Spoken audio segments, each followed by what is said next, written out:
Thank you so much for having me. I'm so excited to be here and so honored to be in the company of so many incredible writers. Um, so I'm going to share just an excerpt from a story called Sybil and the Saguaro. Sybil was sleep-starved since the baby was born. For the past 10 weeks, she'd had only 2 or 3 hour reprieves between the crying.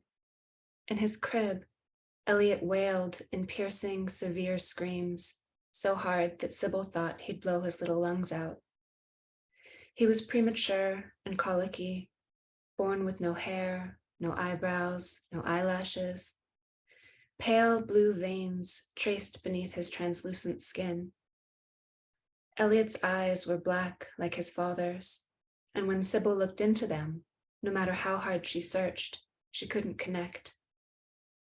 He wouldn't latch to Sybil's breast, a condition her doctor called nipple confusion.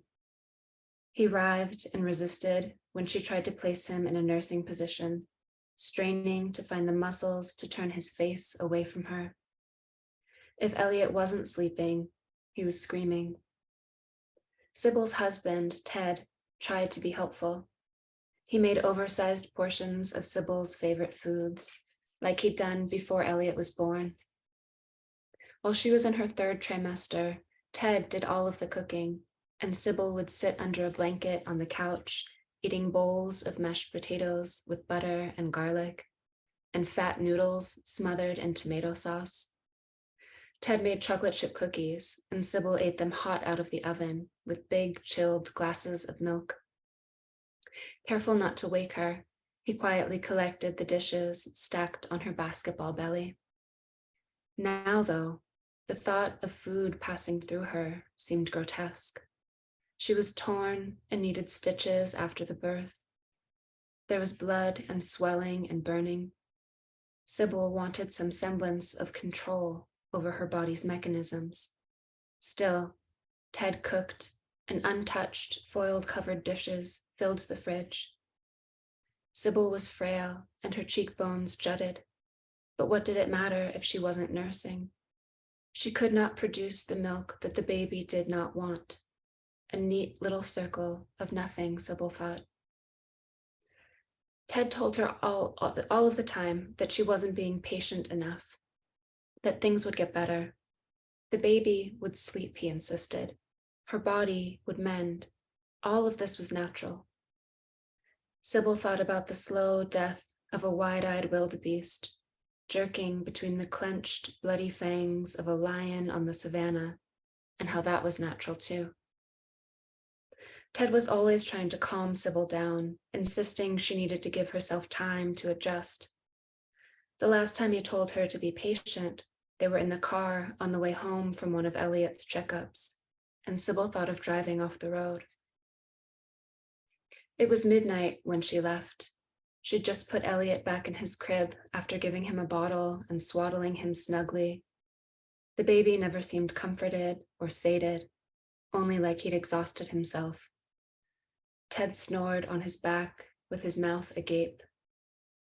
Sybil moved through the dark house, her cotton nightgown skimming the floorboards.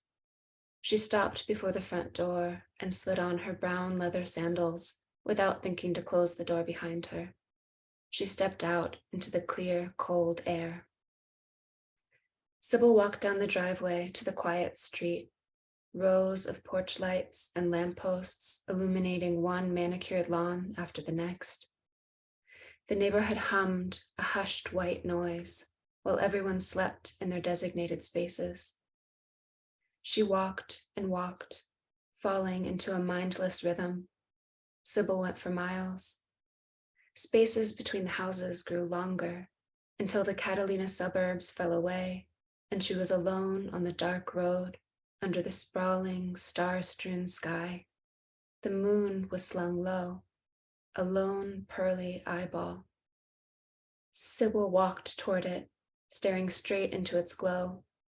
Moonbeams stretched down and looped around her, pulling her onward. She moved away from the road, deep into the Sonoran desert.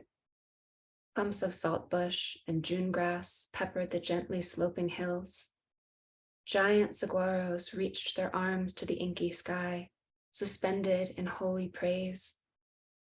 It was hours before Sybil stopped. A pale sliver of golden sun peered over the mountains. Her head felt full of feathers, hovering far above her body, just barely tethered. Sybil's feet were sticky and raw. The sandals rubbed away her skin, and her blisters had broken open miles ago. Dried blood the color of the surrounding rocks caked in the spots where the leather had worked at her skin. Her nightgown was tattered and dirty. Sybil shivered. A mule deer and its fawn approached from over the hill and stopped to chew on a shrub. They were so close that she could have reached out her hand and touched the mother's long, sable ears. All around her, the saguaros towered, 60-foot titans, casting double-long shadows down the hills. Directly ahead, from deep inside the largest of the saguaros, Sybil thought she heard muffled music. She stepped closer, spooking the deer who bolted on spring-like legs. Her movements felt illusory, like she was walking underwater or on the moon. The cactus called to her. The earth crunched beneath her burning feet as she made her way closer to the looming queen. Gleaming silver spines protruded from hundreds of green areolas. Sybil placed her fingers between two of its long vertical ribs where there were no spines, and the flesh felt warm and silken. The warmth radiated up her arm into her chest. She looked up to the very top of the trunk, to the giant's crown.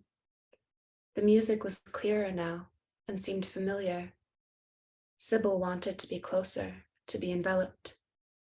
She bent down to remove her dirty sandals, leaving them at the foot of the cactus, and stepped inside. Her muscles slackened and everything was dark. Then the music grew louder. Wouldn't It Be Nice by the Beach Boys. Thank you.